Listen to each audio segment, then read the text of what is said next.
Ya ibadi innakum tukhti'una bil-lail wan nahar. He kaulaku innakum setuhune sira kabeh iku tukhti'una padha gawe salah sira kabeh bil-lail ing dalem wektu bengi wan nahar lan wektu rina. Wa ana alimtai ingsun iku afiru ngapura ingsun adzunuba ing dosa-dosa jami'an sekabehane.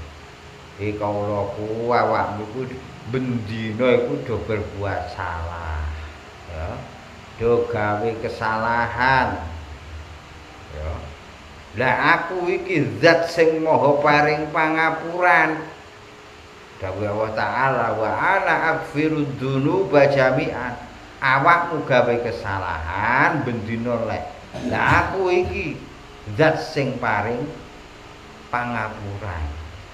Lah supaya awakmu ku tak sepuro ya fastaghfiruni aghfirkum njaluk sepuro mongko bakal tak sepuro.